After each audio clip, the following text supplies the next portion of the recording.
हम लोग श्रीमद् भागवतम के तीसरे स्कंद के 12वें अध्याय के 40 से 43 श्लोक तक पढ़ेंगे। हम लोगों ने 39 में क्या सुना था? ये सुन रहे हैं कि ब्रह्मा जी से वेद आदि प्रकट हो रहे हैं, वेद के अंग प्रकट हो रहे हैं। 39 में हमने सुना था इतिहास पुराणानि पंचमम वेदम ईश्वर सर्वेभ्य एव वक्तृभ्य ससर्जे सर्वदर्शनः। इतिहास और पुराण आदि ये सब पांचवें वेद कहे जाते हैं और ये ईश्वर अर्थात ब्रह्मा जी से, ब्रह्मा जी के सर्वेभ्य एव वक्तृभ्य सभी मुखों से सृष्टि हुई। कैसे ब्रह्मा जी? सर्वदर्शना, वो जो सबको जानने वाले हैं। वो इतिहास का मतलब होता है हिस्ट्री, तो क्योंकि ब्रह्मा जी सबको जानने वाले हैं इसलिए वो सब कुछ पुराण के रूप में बोल पाए। अब यहाँ पर विभिन्न प्रकार के यज्ञों के संबंध में कुछ और बात बोली जा रही है। तो यहाँ पे श्लोक है 40वां। षोडशोक्तो पूर्व वक्त्रात् पुरीश्व अग्निष्टुत, बड़ा मुश्किल है भाई। षोडश उक्तौ पूर्व वक्त्रात् पुरीषु अग्निश्रुताव अथ आप्तयोर मातिरात्रौ च वाजपेयम स गोसवम।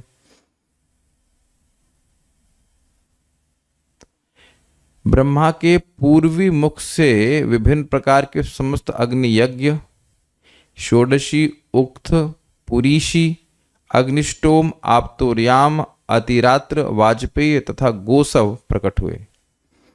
पूर्व वक्त्रात् अर्थात ब्रह्मा जी के पूर्व मुख से षोडशी उक्तौ षोडशी यज्ञ उक्तौ, मतलब ये हमको समझ में कुछ नहीं आ रहा है क्योंकि सब क्या है, बड़ा समझना बहुत मुश्किल है, मतलब टर्म्स बहुत मुश्किल है, ये कुछ कर्मकांड संबंधित रखता है। अथा उसके बाद पुरीषी चयन अग्निष्टौ अग्निष्टोम आप्तोर्याम अतिरात्रौ, आप्तोर्याम और अतिरात्र, और वाजपेय सगोसवम, वाजपेय यज्ञ और गोसव यज्ञ प्रकट हुए। इसको हम पढ़ रहे हैं, मात्र हमको समझ में नहीं आ रहा है ज़्यादा। इस श्लोक में कर्म तंत्र अर्थात यज्ञ विस्तार की उत्पत्ति के क्रम को बतलाया गया है। देखिए एक बात समझ में आ रही है कि बोला गया था चातुर्होत्रम कर्म तंत्रम, यज्ञ के 4 प्रकार के पुरोहितों के कर्म के बारे में बताया गया था, और कर्म तंत्र का मतलब है उसके यज्ञ के विस्तार के बारे में बताया गया था। तो वही यज्ञ के विस्तार के बारे में यहाँ बता रहे हैं, कैसे वे ब्रह्मा जी के मुखों से प्रकट हुए। षोडशी तथा उक्त ये 2 याग ब्रह्मा जी के पूर्व मुख से उत्पन्न हुए। पुरुषी चयन याग को कहते हैं, अग्निष्टुत अग्निष्टोम याग को कहते हैं। हमको उससे ज़्यादा कुछ समझ नहीं पाएंगे। अब ये वाला बड़ा इंटरेस्टिंग है। विद्यादानम तपः सत्यम धर्मस्येति पदानि च आश्रमाश्च यथासंख्यम असृजत सहवृत्त भी। ये बहुत इंटरेस्टिंग है। तो ये क्या कहते हैं देखते हैं। शिक्षा, दान, तपस्या तथा सत्य को धर्म के 4 पांव कहा जाता है और इन्हें सीखने के लिए 4 आश्रम हैं जिनमें वृत्तियों के अनुसार जातियों का अलग अलग विभाजन रहता है। ब्रह्मा ने इन सबों की क्रमबद्ध रूप में रचना करी। तो देखिए धर्म के 4 पांव हैं और इन चारों को सीखने के लिए अलग अलग आश्रम और अलग अलग वर्ण हैं। अब एक रुचिकर बात है यहाँ पे कि धर्म के 4 हम अंग सुनते हैं, अंग कह लीजिए या पिलर, चरण कहते हैं, वो क्या है? दया, तपस्या, शौच और दया तपस्या सत्य। तो जरा देखिए इसमें कौन सा है? सत्य है, तपस्या है, लेकिन दया तो है नहीं। यहां तो दान लिखा हुआ है, और शौच तो है नहीं, विद्या लिखा हुआ है। तब ये इंटरेस्टिंग बात है कि यहाँ पे 2 तो कैच कर रहे हैं हम लोग, तप और सत्य, लेकिन शौच और दया ये तो नहीं दिख रहा है। तो ये कैसे धर्म के 4 पदों में से 2 पद में कहाँ गायब होगा और ये 2 कैसे रिप्लेस कर दिए गए, वे हम श्रीधर स्वामी जी की टीका में देखेंगे। बड़ी इंटरेस्टिंग टीका है। धर्मस्य यानी धर्म के विद्या, दान, तप, सत्य और सत्य इति इस प्रकार 4 चरण हैं। ब्रह्मा जी ने यथा संख्यम क्रमशः संख्या के अनुसार आश्रमान च वृत्ति भी, आश्रमों को भी वृत्तियों के साथ असृजत यानी कि धर्म के 4 स्तंभ ने सृजन किए, और उसके बाद आश्रम और आश्रम की वृत्ति यानी कौन सा आश्रम किस वृत्ति के द्वारा युक्त है वह भी सृजन किया। यानी कि देखिए बड़ी इंटरेस्टिंग बात है, कोई कोई ब्राह्मण है तो वो किस वृत्ति से अपना पालन करेगा, अपना जीवन निर्वाह करेगा, वो ब्रह्मा जी पहले ही सेट कर दिए हैं। तो वो हम देखने वाले हैं, इसकी टीका देखेंगे, इंटरेस्टिंग है। श्रीधरी क्षेत्रज्ञस्येश्वर ज्ञान क्षेत्रज्ञस्येश्वर ज्ञानात् विशुद्धि परमा मतः, अर्थात जीव की ईश्वर के ज्ञान से सर्वश्रेष्ठ विशुद्धि मानी गई है।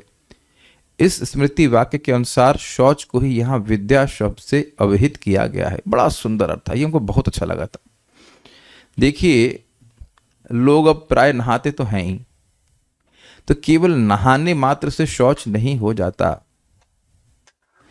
जीव का अज्ञान, जीव का जो मल है, वो कचरा है हृदय का, वो भगवान के से अपने जो ज्ञान संबंध है उसके ज्ञान के द्वारा ही वह मल नष्ट होने वाला है।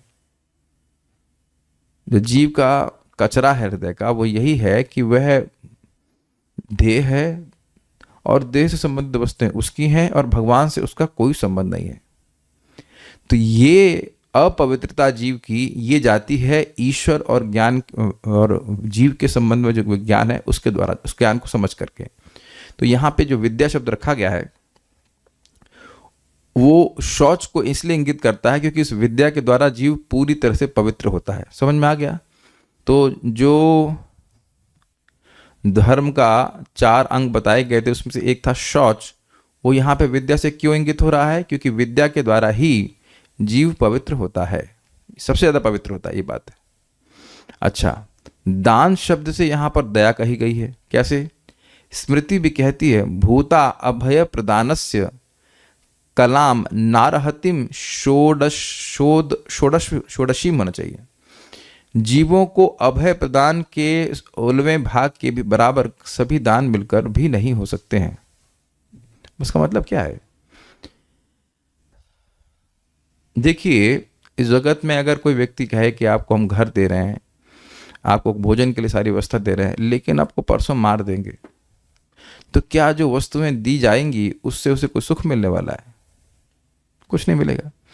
तो उसी अर्थ में कह रहे हैं कि जो दान है, अगर किसी व्यक्ति को हम किसी व्यक्ति पे दया करते हैं, उसको भय से मुक्त करते हैं, तो ये सबसे बड़ा दान है और बाकी सारे दान मिलकर भी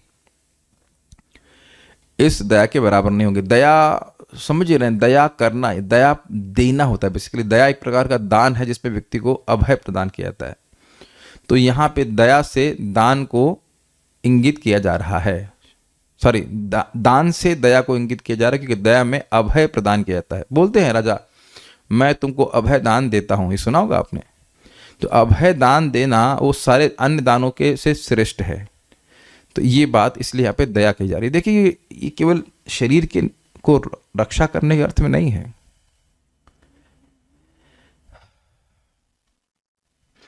जब आप लोगों को भगवान की भक्ति के बारे में बताते हैं, उनको भक्ति से कनेक्ट करते हैं, तो उनके जीवन में एक अभय मिलता ही है। तो वह भी इसीलिए भगवान की कीर्ति के प्रचार को दया कहा जाता है। तो उम्मीद है कि आप समझ गए होंगे कैसे कि दान से दया को अभिहित किया जा रहा है, इंगित किया जा रहा है। तो इसलिए कोई ऐसा विरोध नहीं है। इस प्रकार पहले दिए गए कथन तपः शौचम दया सत्यम इति पादः कृतः से कोई विरोध नहीं है। सतयुग में धर्म के 4 भाग पूर्ण थे, जिनमें 4 तत्व शामिल थे, तपस्या, पवित्रता, दया और सत्य। श्रीमद् भागवत 1:17-24। अभी हुआ क्या, कहाँ से आगे श्लोक है? प्रथम स्कंद में परीक्षित महाराज जी देखते हैं कि एक शूद्र है और वह एक बैल को प्रताड़ित कर रहा है, डंडे से मार रहा है, और वह बैल केवल एक टांग पर चल रहा है। तो वहां वो समझ जाते हैं, बातचीत करते हैं उस बैल से कि तुम धर्म हो और तुम्हारे 4 टांग कृत्य अर्थात सतयुग में विद्यमान थे, और वो थे, श्लोक यहां पे बोल रहे हैं, ये परीक्षित महाराज बोले हैं तपस्या, शौच, दया और सत्य, ये आपके 4 टांग थे। और ये आधा श्लोक है, मतलब पूरा श्लोक इस प्रकार से कि अब वह क्रमशः 3 टांग नष्ट हो गए हैं। तो यहां बताया जा रहा है कि तपस्या, और सत्य, ये तो बताया गया है श्लोक में, और पवित्रता और दया, यह कैसे विद्या और दान के द्वारा क्रमशः सूचित हो रहा है, ये आपको श्रीधर स्वामी टीका से, श्रीधर स्वामी जी की टीका से समझ में आ गया होगा तात्पर्य। ये समझ में आया सबको कि क्या बात हो रही है? Is it difficult? ऊपर से गया, नहीं समझ में आया? देखिए पहले इसको धारण कीजिए। प्रथम स्कंद के अनुसार जो हम सुनते आए हैं, हम लोग 4 नियमों का पालन क्यों करते हैं? अवैध स्त्री संग से क्या होता है? व्यक्ति की पवित्रता नष्ट होती है। जुआ खेलने से क्या होता है? सत्य का जो भाव है वो समाप्त होता है। मांस खाने से क्या होता है? दया नष्ट होती है। और क्या रह गया? शराब पीने से तपस्या नष्ट होती है। तो ये 4 टांगे हैं धर्म की। तो अब यहां पे इस श्लोक में कहा गया, विद्या दानम तपः सत्यम धर्मस्येति पदानि च। विद्या, दान, तपस्या और सत्य, ये धर्म के 4 पद हैं जो कि ब्रह्मा जी से प्रकट हुए। तो एक ऑब्जेक्शन आ सकता है कि भाई तपस्या है, सत्य है, ये तो समझ में आ रहा है, लेकिन दान और विद्या यह तो धर्म के टांग नहीं है, तब आप ये कैसे कहते हो?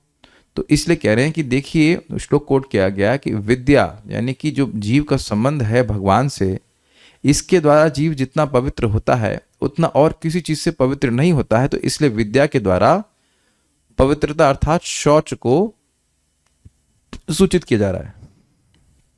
और किसी को अभय दान देने के बराबर और कोई दान नहीं है। बहुत सारे दान हो सकते हैं, लेकिन अभय दान सर्वश्रेष्ठ दान है। तो अभय दान का मतलब दया करना। तो दान शब्द से दया सूचित हो रहा है, जो कि धर्म का चरण है। इस प्रकार से समझा जा रहा है। तो इसमें कोई विरोधाभास नहीं है, ये श्रीधर स्वामी पाद समझाते हैं। ओके, इन 4 का अभ्यास हर व्यक्ति को हर आश्रम में करना होता है, इसका अभ्यास करना होता है।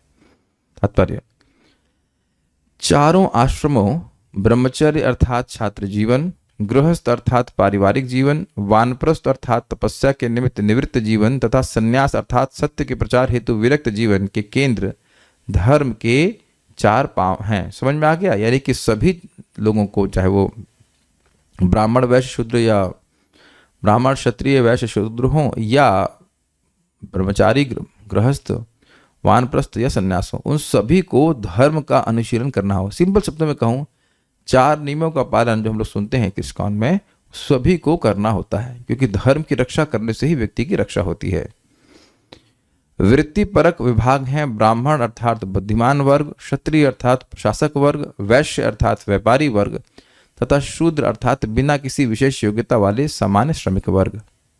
ब्रह्मा ने आत्म साक्षात्कार में नियमित उन्नति के लिए इन सबों की क्रमबद्ध योजना तथा रचना करी। क्या मतलब इसका? देखिए, मतलब यह है कि अगर किसी के संस्कार वैश्य के हैं या क्षत्रिय के हैं या शूद्र के हैं, ब्राह्मण के तो चलिए है ही, तो ऐसा नहीं है कि वो पहले ब्राह्मण बनेगा और फिर मोक्ष का मार्ग उसको खुलेगा।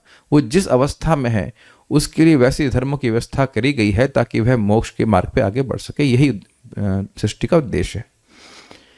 ब्रह्मा ने आत्म साक्षात्कार में नियमित, ही पढ़ दिया हमने, ब्रह्मचर्य सर्वोत्तम शिक्षा प्राप्त करने के निमित्त है। आप जानते हैं कि ब्रह्मचारी के लिए सबसे पहला कर्तव्य है स्वाध्याय।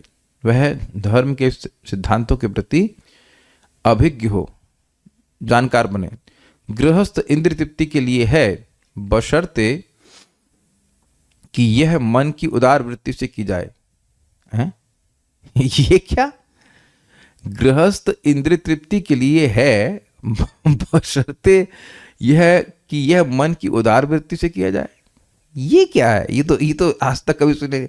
मन को उदार रखकर इंद्रिय तृप्ति कर रहा है, ये तो कुछ समझ में नहीं आ रहा है। देखिए इसका मतलब क्या है।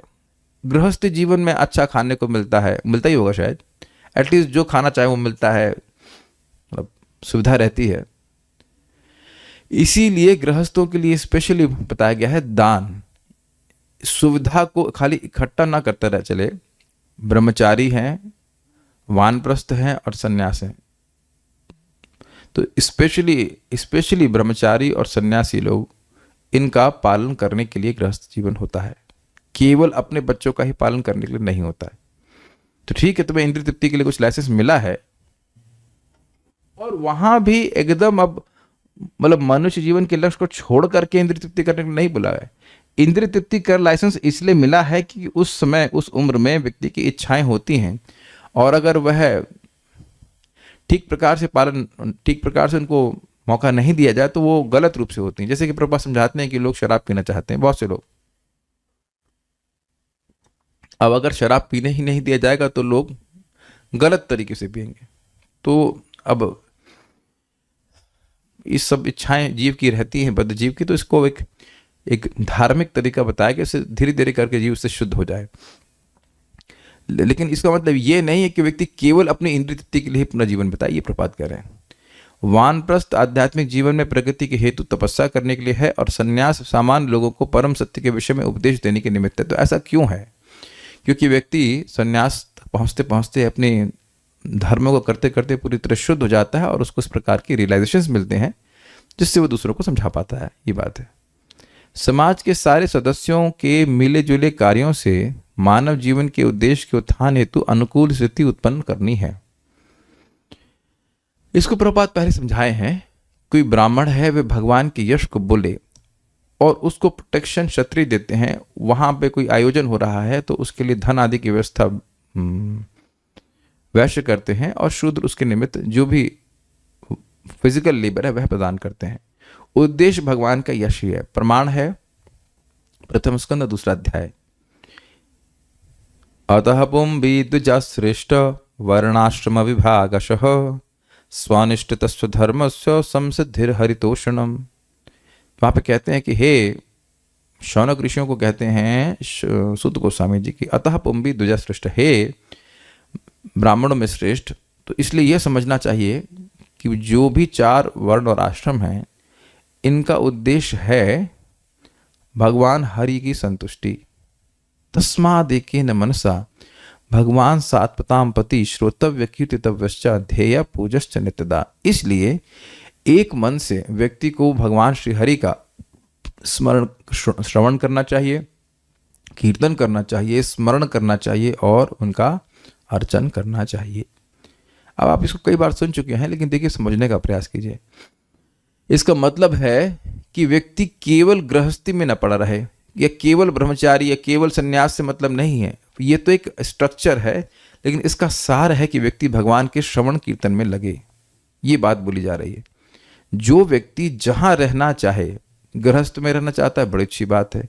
वानप्रस्थ में रहना चाहता है, वो भी अच्छी बात है। जहां भी वह अपने इंग्लिश में कहते हैं साइकोफिजिकल नेचर, मतलब जैसा उसका स्वभाव है वैसे रहे, जहां उसको सुविधा रख रही है, लेकिन भगवान के श्रवण कीर्तन को केंद्र बनाकर, उनके अर्चन को केंद्र बनाकर अपने जीवन को रखे, तब तो वह अच्छा कर रहा है। और नहीं तो केवल स्ट्रक्चर मात्र है, उसमें प्राण नहीं है, उसमें उसको तुम धोखा किया जा रहा है। अगर कोई कहे कि तुम बस पत्नी का धर्म करते रहो, पति का धर्म करते रहो और भगवान की भक्ति नहीं करो, तो वो व्यर्थ है। और इसी को वहां पे कहा गया है,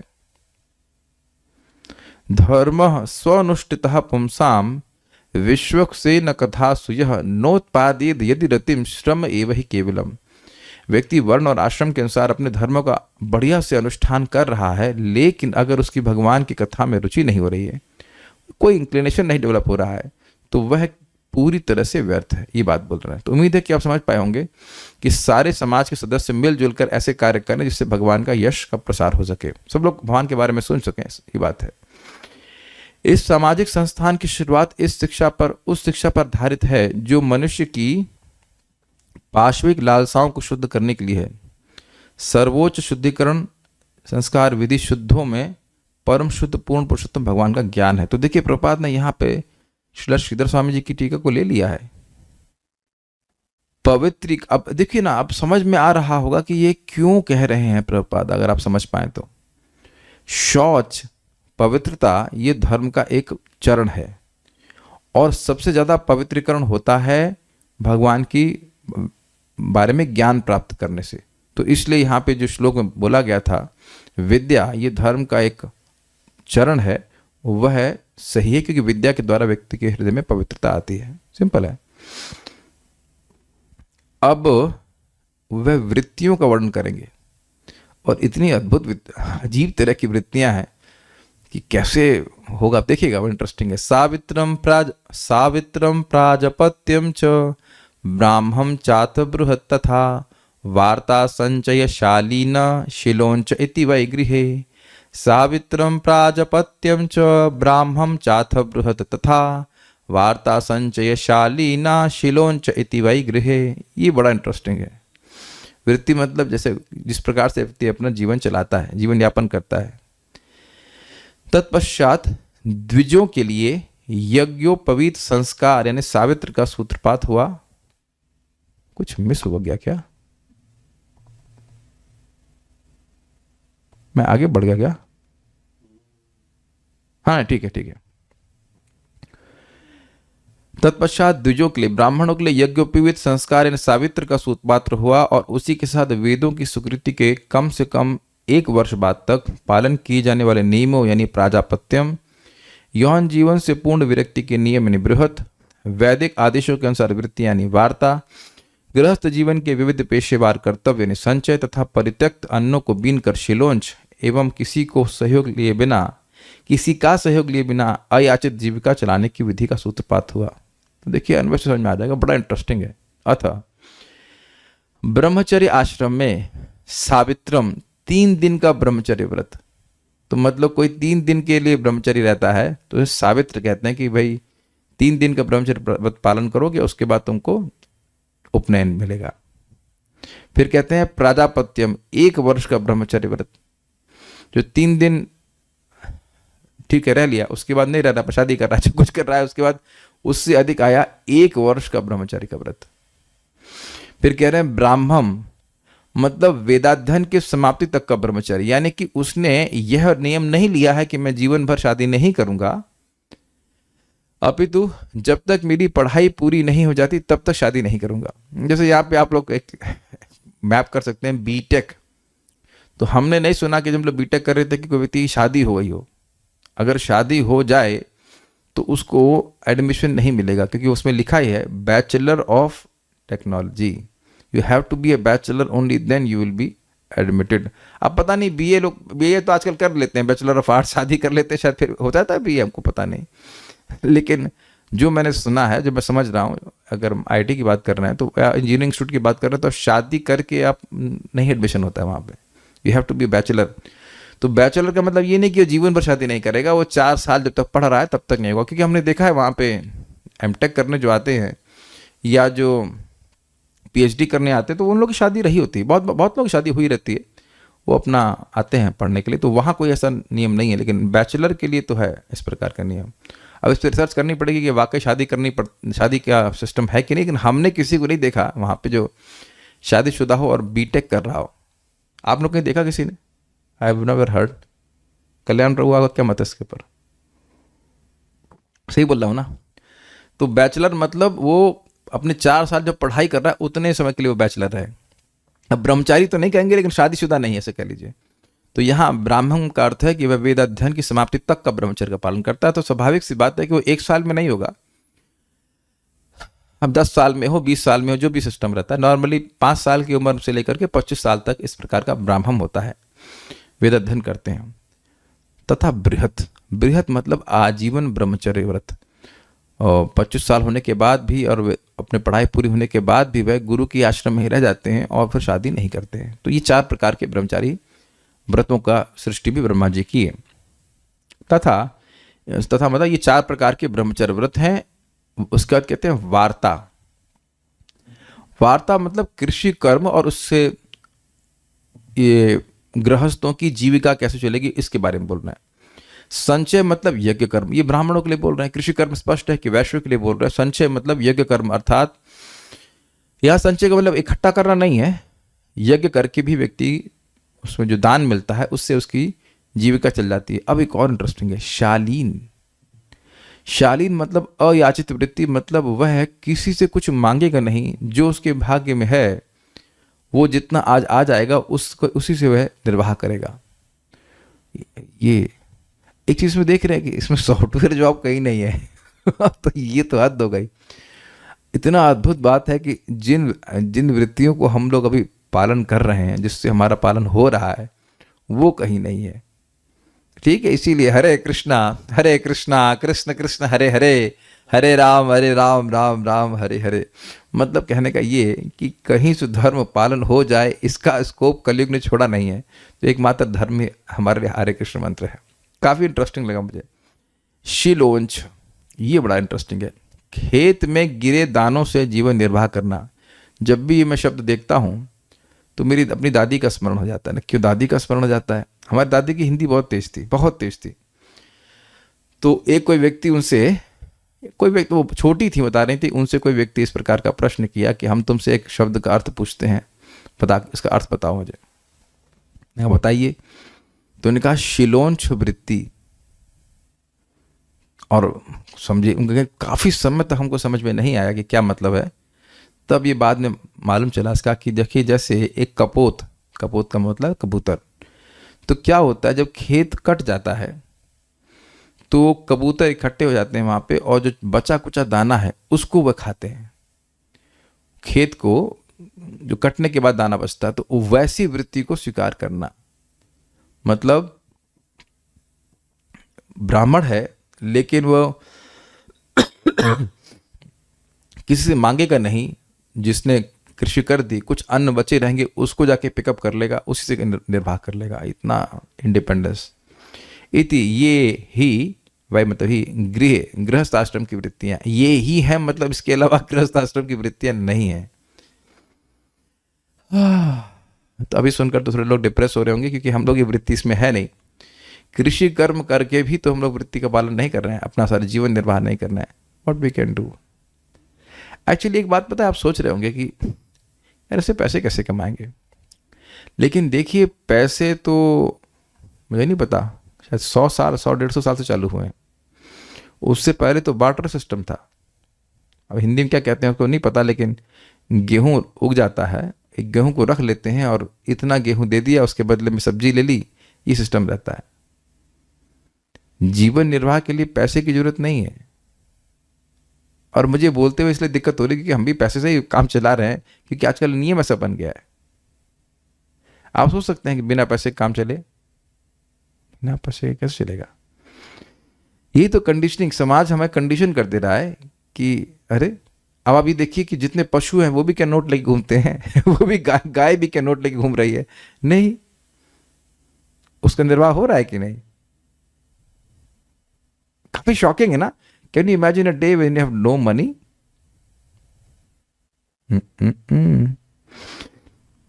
लेकिन आप देखिए कि इस धन की वजह से व्यक्ति कितना निर्भर हो गया है। पूरी पूरी रात लोगों को काम करना पड़ रहा है। हम कोई कटाक्ष नहीं कर रहे हैं, एक डेटा प्रस्तुत कर रहे हैं। आप लोग सब जानते हैं इस बात को। सभी लोग इस प्रकार से सोचते हैं कि अगर मैं ऐसे कर्म नहीं करूंगा और इतना पैसा नहीं कमाऊंगा तो मैं जीऊंगा भी कैसे। उससे बाहर आना बड़ा मुश्किल हो जाता है। सब कुछ पैसे से आ रहा है आजकल। श्रील प्रभुपाद जी इसको, हम लोग कुछ कर तो पाते नहीं, ना कोई खास कर पा रहा है इसके ऊपर, लेकिन इसको वो इंगित कर रहे थे कि एक बहुत बड़ा टास्क, एक कार्य मेरे से रह गया है, और वो ये है कि मैं तुम्हें यह नहीं सिखा पाया हूं how can you live of the land. तुम केवल कुछ जमीन के माध्यम से, उपजाऊ जमीन के माध्यम से जी सकते हो।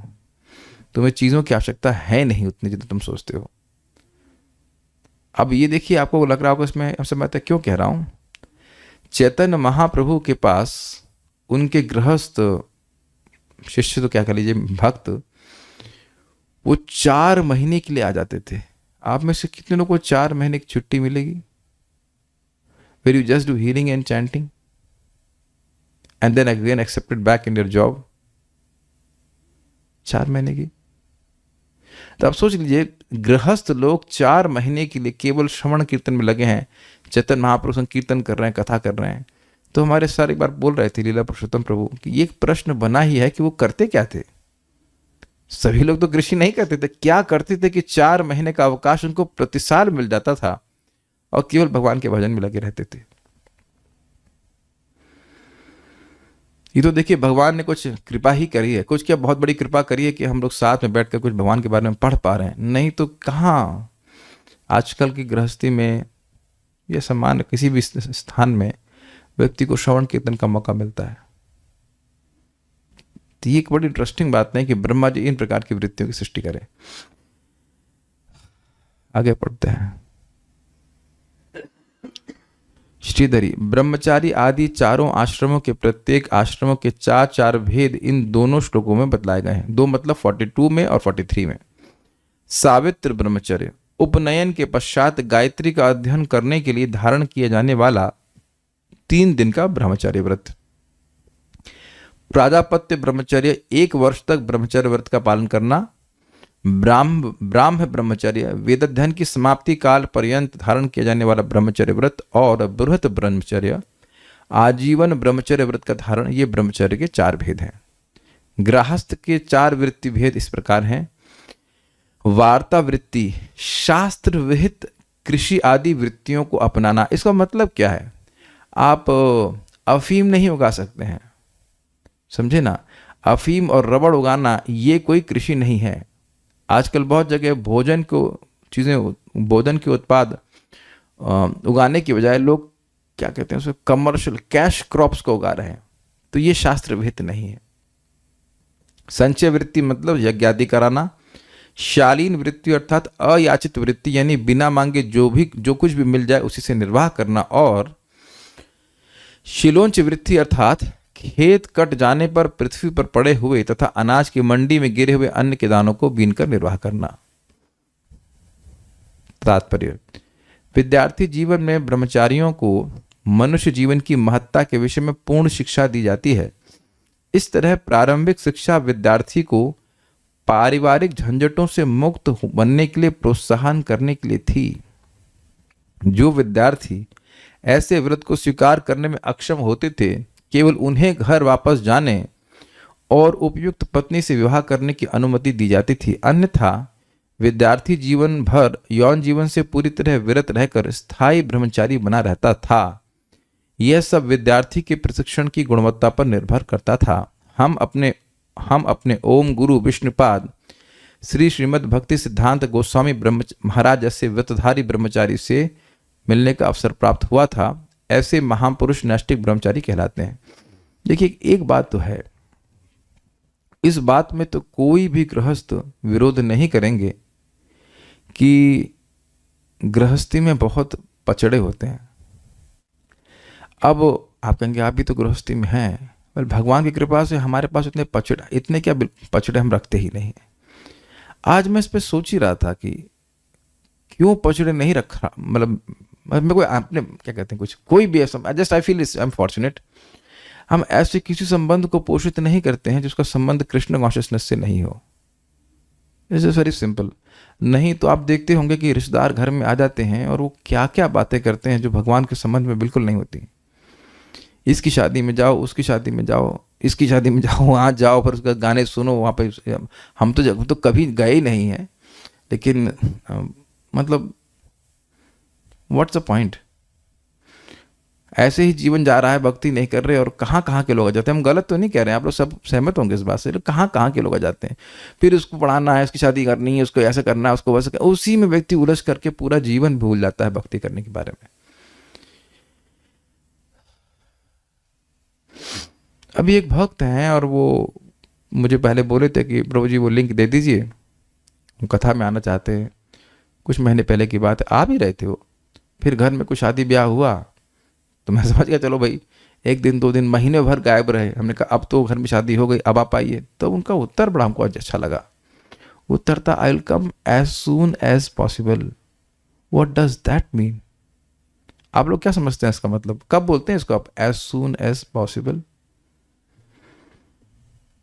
इसका क्या मतलब है? इसका क्या मतलब होता है? मतलब इससे वहां पे इनकी जो बहन की शादी थी 23 नवंबर को हो गई और आज क्या है 1 तारीख ना। जूम से आने में तो 1 घंटा भी लगता नहीं ना, 1 घंटा लगता है जूम पे। आप कुछ समझ पाए कि हुआ क्या? देखिए मैं ये नहीं कह रहा हूं कि मेरे प्रवचन में आइए, उस भक्त ने स्वयं कहा कि हमें अकेले अच्छा नहीं लग रहा है और हमें भक्ति में मतलब डाउन लग रहा है, तो हमको लिंक दीजिए। हमने लिंक दिया, वो आए भी और वो अच्छे भक्त हैं, हमें कोई इसमें संदेह नहीं है। लेकिन जहाँ शादी फादी का कुछ हुआ और 1 महीना 1.5 महीना गायब हुए, तो अब वो कह रहे हैं कि as soon as possible I will come, मतलब इंक्लिनेशन समाप्त हो गया है।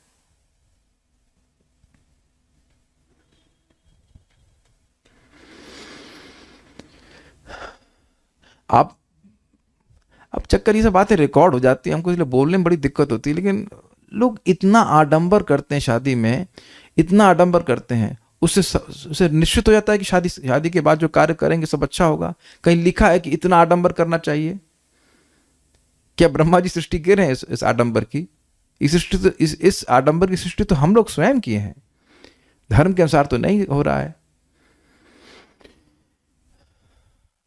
और ये ASAP का मतलब तो ये है ना कि हर दिन श्रवण करना चाहिए ना, क्योंकि हम आज भी तो मर सकते हैं। ये अवेयरनेस समाप्त हो गई ना।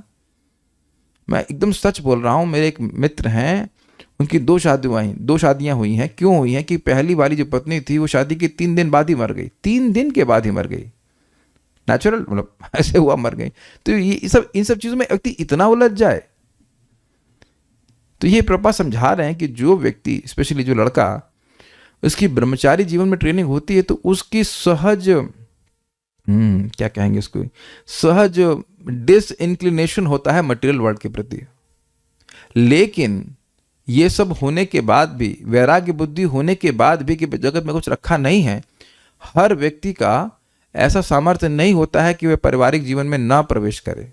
तो ऐसे में वो उसको पारिवारिक जीवन में प्रवेश करने के लिए अनुमति दी जाती है, लेकिन वहां पे भी धर्म का बोध रहता है और प्रतिदिन रहता है। ऐसा नहीं कि आज धर्म नहीं करना है, ये बात है।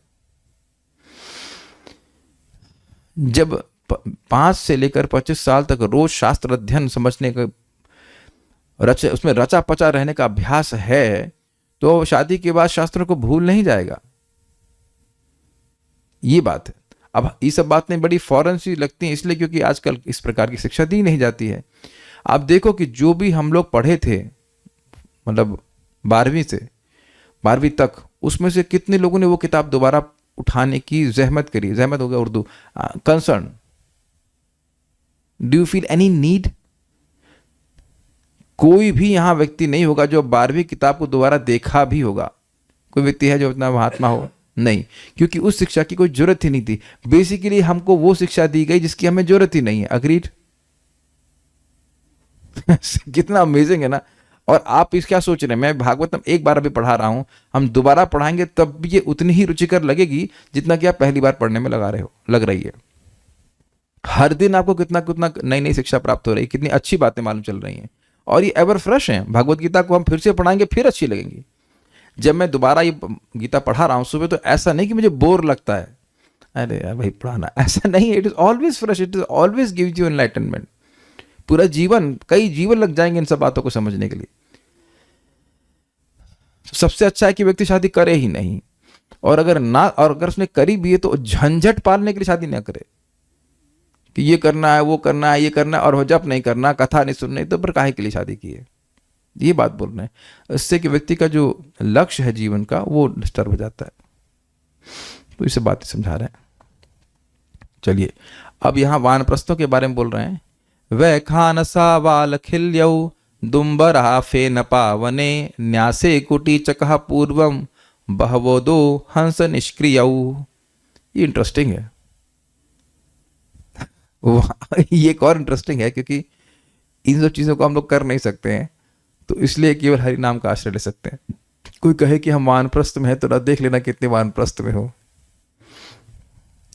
वानप्रस्थ जीवन के 4 विभाग हैं, वैखानस, वालखिल्य, औदुंबर तथा फेनप। संन्यास आश्रम के 4 विभाग हैं, कुटीचक, बहवोध, हंस तथा निष्क्रिय। ये सभी ब्रह्मा से प्रकट हुए, तो यह भी इनकी वृत्तियां हैं।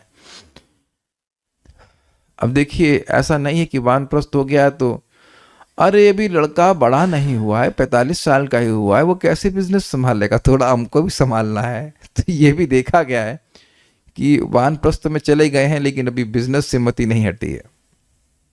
तो वन मतलब वानप्रस्थ आश्रम की, क्योंकि पहले वानप्रस्थ आश्रम में लोग वन में चले जाते थे, पत्नी साथ में रहती थी।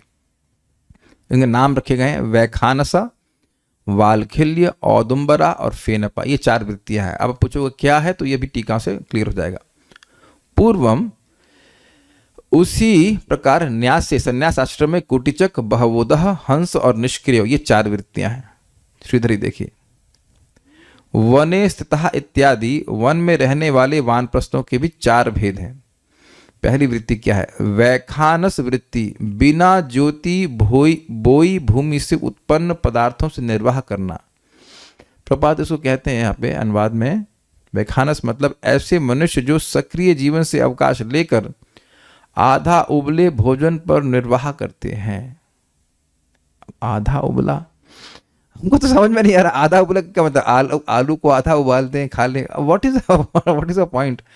अब जो भी है, ये ऐसा भोजन करना जिसकी खेती नहीं होती, यही तो बोल रहे हैं ना। मतलब जैसे कि हाँ, इसका मतलब हुआ कंद मूल, उनको प्लान करके उगाया नहीं जाता। जैसे कि मान लीजिए गेहूं है, चावल है, तो इनकी कृषि की जाती है, उसका अनाज नहीं वो अनाज नहीं खाना होता है। जो जंगल में यदा कदा यहाँ कहीं पे उग जाता है, वहीं पे उन्हीं वस्तुओं को खा करके रह जाना है। और स्वाभाविक सी बात है कि वह स्वादिष्ट नहीं होती हैं। पता नहीं आपने कभी किसी ने कंदमूल खाया कि नहीं, हमने तो खाया नहीं है, ये तो नहीं, याद नहीं आ रहा किसी ने कभी कोई ला के दिया था, हम श्योर नहीं। कंदमूल क्या है हमने पता सुना, लेकिन नाम सुना है कि कंदमूल होता है। अच्छा होता है क्या, मुझे नहीं पता, लेकिन नॉट इंटरेस्टेड सो मच। ये है पहला। शकरकंद को कहते हैं। अच्छा, ओके, सो तो मैं तो पहले वानप्रस्थ में हाथ खड़ा कर दिया। शकरकंद तो हमको वैसे ही पसंद नहीं बिल्कुल भी, मूली वूली होता हो शायद, आई हैव नो आइडिया। तो ये चीज़ बोल रहे हैं कि वो जो जिसको बेसिकली तपस्या का जीवन है, तो कह रहे हैं कि जो भूमि पे बोया ना गया उससे निर्वाह करना। नेक्स्ट क्या है? बालखिल्य वृत्ति, नवीन अन्न मिलने लगने पर संचित प्राचीन अन्न का दान कर देना। हम लोग क्या करते हैं, जब अन्न समाप्त हो जाता है तो नया अन्न लाते हैं, है ना। लेकिन ये नहीं बोल रहे हैं अगर नया अन्न मिल जाए तो प्राचीन अन्न को त्याग देना, यानी एक दिन के लिए भी संचय नहीं करना।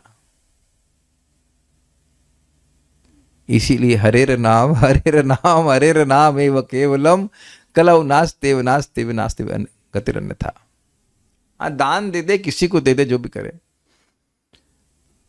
जयति जयति नामानंद रूपम मुरारे, विरमित निज धर्मा ध्यान पूजा दियत्नम। निज धर्म को त्याग दिया, भैया हमसे नहीं हो सकता। ये वालखिल्य, ये वैखानस इत्यादि इत्यादि, और ये भी कई कई जन्मों में करे तब जाके हृदय शुद्ध होता है। और इन सब से सबको मिला भी ले तब भी उससे ज्यादा शुद्धि भगवान के एक नाम से होती है। भाइयों बहनों भाइयों और बहनों, अगर इतनी सी बात भी नहीं समझ में आई और सुबह नहीं उठे ना कल, तब आप समझिए कि हम कितने बुद्धिमान हैं। अगर इतनी सी बात भी समझ में नहीं, फिर भगवान करे आपको ये वैखानस वृत्ति पालन करनी पड़े, बालखिल्य पालन करना पड़े हम तो साफ देंगे ऐसा। तब समझ, अरे यार तो बहुत आसान था, सुबह उठ करके 16 माला कर लो। नहीं, हम मजाक में बोल रहे हैं, लेकिन बताइए कि क्या ये सब करना संभव है किसी के लिए? कोई है माई कर ला जो ऐसा कर ले क्या कहते हैं उसको, शकरकंद खाता बैठे वो? बताइए, हद हो गई। इतना आसान कर दिया गया है फिर भी आलस करते हैं लोग। बताइए, हद है कि नहीं? ये बोला जा रहा है कि शकरकंद खाओ, बेंगलुरु में बोला जा रहा है केवल शकरकंद खाओ, नहीं, सब प्रसाद खाओ, आराम से खाओ और जप करो। और उसमें भी आदमी सो जाता है, कथा में सो जाता है। यार हद हो गई, मतलब बड़ा दुर्भाग्य है। इसीलिए आज रिफ्लेक्ट कर रहा था मैं इसके ऊपर कि वाकई मंद सुमंद मतयो मंद भाग्य उपद्रता। कितना आसान है केवल बोलना, ठीक है ना। फिर भी ये सब अब कहेंगे जब हमको पालन करना नहीं है तो हम सुन क्यों रहे हैं। देखिए समझ ले लीजिए कि ये समझ में आना चाहिए कि अगर भजन नहीं किए और सतयुग आदि में पैदा हो गए तो सब करवाया जाएगा। बालखिल्य वृत्ति ये करो, वैखानस वृत्ति करो, धीरे धीरे करके तुम्हारा शुद्धिकरण होगा। चलिए अब और डर लेते हैं क्या, ये और मजेदार है। औदुंबर वृत्ति, इसका क्या मतलब है? प्रातः काल उठने पर जिस दिशा की ओर मुख हो उसी दिशा से फलादि लाकर जीवन निर्वाह करना। इसका क्या मतलब है? सुबह लीजिए थैला और चलिए, जिधर जिधर आपका चेहरा हो वहां चल दीजिए। अब पता लगा कि उत्तर दिशा में कोई फल ही नहीं है, तब ये नहीं बोल रहे हैं कि उत्तर दिशा में आदमी जा रहा है सब्जी मार्केट से लेके आ रहा है, नहीं नहीं, कोई पेड़ होगा वहां कोई फल होगा और जो फल होगा वो खाना पड़ेगा। उधर दरवाजा नहीं, एक वक्त कह रहे उठे अगर वहां दरवाजा तो नहीं है, अरे बाबा ये रह कहां रहा है, ये वन में रह रहा है ना भाई साहब। वानप्रस्थ का मतलब घर में रहने के लिए नहीं बोल रहे हैं, वानप्रस्थ मतलब वन में रहने के लिए कह रहे हैं। तो वन में कहां दरवाजा होता है? तो जहां लेटे हुए उठे और सीधे चल दीजिए, जहां से आपको भोजन मिले रह जाइए। एक वक्त कह रहे रॉ डाइट, हाँ रॉ डाइट, लेकिन प्लान्ड डाइट नहीं। फिर आप जैसे बोल रहे हैं कच्ची भिंडी खाती हैं तो कच्ची भिंडी आप मार्केट से लेके आती हो, ऐसे नहीं चलता है। उठी और जहां से जो मिला वो खाना शुरू कर दी। ये बात इज वेरी इंटरेस्टिंग। बेसिकली ये सब कहते हैं ना, bring shudders to our consciousness, क्योंकि हम सभी लोग दैहिक चेतना में सोच रहे हैं ये कैसे चलेगा, कैसे चलेगा। मैं तो अपनी बात बोल रहा हूँ, जब बहुत बीमार हो जाते हैं तब रेस्ट्रिक्शन मानते हैं कि ये नहीं खाना वो नहीं खाना। जरा सा ठीक हुए कि नहीं, दाल मोट खा ली। Obviously it is offer to prasadam, offer to Krishna, but it's so difficult to control the tongue. पे नपवृत्ति ही, अपने आप पक कर गिरे हुए फल आदि खाकर जीवन निर्वाह करना। यानी कि अगर नहीं पके तब आप ये सोच रहे होंगे अरे यहाँ ऐसी जगह चलेंगे ऑर्चार्ड रहेगा, ऑर्चार्ड ना फलों का उद्यान है, दे दन दिन पक के गिर रहे हैं और खा रहे हैं, ऐसा नहीं है। वन में रह रहा है ना व्यक्ति। तो कल अब यहाँ पे कोई व्यक्ति बोले कि सुबह उठना मुश्किल है तो उसकी धुलाई की जाए, किसी की हिम्मत हो तो भगवान करे फिर भगवान आपको इस वृत्तियों का थोड़ा टेस्ट दिलवाएंगे, ये कितना मुश्किल है।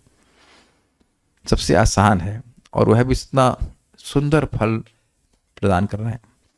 सन्यासियों की वृत्तियां ये इंटरेस्टिंग है, मैं पहले भी बता चुका हूं, यहां एकदम स्पष्ट हो जाएगा। कुटिचक वृत्ति, कुटी बनाकर एक जगह रहना और अपने आश्रम के धर्म का पूर्ण रूप से पालन करना। इसका मतलब क्या है? देखिए, इसमें व्यक्ति गांव में ही रहता है लेकिन परिवार से अलग, और परिवार के लोग आकर उसको भोजन दे जाते हैं लेकिन परिवार के संग नहीं रहता है। यह कुटिचक वृत्ति, कुटिया बना करके रहता है। फिर कह रहे हैं बहुवद वृत्ति, कर्म को गौण मानकर ज्ञान को ही प्रधान मानना। इसका मतलब है कि व्यक्ति यज्ञ आदि नहीं कर रहा है, वो सब वर्णाश्रम के कर्मों को नहीं कर रहा है, और बहुउदम मतलब बहुत जगह जा करके वह भोजन मांगता है। वो घर से नहीं लेता है, घर से अपने घर से लेगा तो वहां डिपेंडेंस है ना, तो उसको भी काट दिया। अब अन्य जगहों पर जाकर के वह मांगता है भिक्षा और ज्ञान का अभ्यास करता है। हंस वृत्ति में ज्ञान के ही अभ्यास में निरंतर लगे रहना। देखिए, बहुवद वृत्ति में कर्म सेकेंडरी है और ज्ञान मुख्य है, लेकिन हंस वृत्ति में केवल ज्ञान का अभ्यास है, दिव्य ज्ञान का अभ्यास है, वहां और कोई कर्म वर्णाश्रम के है ही नहीं। और निष्क्रिय परमहंस वृत्ति में ज्ञानी जीवन मुक्त, पूरी तरह से दिव्य ज्ञान में स्थित है, उसे कुछ भी वह भौतिक कार्यकलाप से रहित है। ये सभी जो गृहस्थ आदि हैं इनमें उत्तरोत्तर वृत्ति वाले श्रेष्ठ माने गए। मतलब जो एक के बाद एक बताए गए हैं क्रम से, वह एक से अधिक श्रेष्ठ कहे गए हैं वृत्तियां। तात्पर्य, वर्णाश्रम धर्म अर्थात 4 वर्णों तथा सामाजिक एवं आध्यात्मिक जीवन के 4 आश्रमों का संस्थान आधुनिक युग की कोई नई इजाद नहीं है, जैसा कि अल्पज्ञों का प्रस्ताव है। वो सोचते हैं कि कास्ट सिस्टम बना देगा। ये ऐसा संस्थान है जिसकी स्थापना ब्रह्मा द्वारा सृष्टि के प्रारंभ से ही की गई। इसकी पुष्टि भगवद गीता से भी होती है। चातुर्वर्ण्य मया सृष्टम गुण कर्म विभागशः तस्य कर्ताराम अपि माम विद्धि कर्तारम अव्ययम। भगवान इसकी व्यवस्था करी है ताकि लोगों का शुद्धिकरण हो। तो इतनी बात हुई आज के तात्पर्य में, और कुछ तो नहीं था। और कुछ कहना चाहते हैं क्या? और कुछ नहीं है? नहीं। So will stop here now. Shrimad Bhagavatam की जय, श्रील प्रभुपाद की जय, निताई गौर प्रेमानंदे।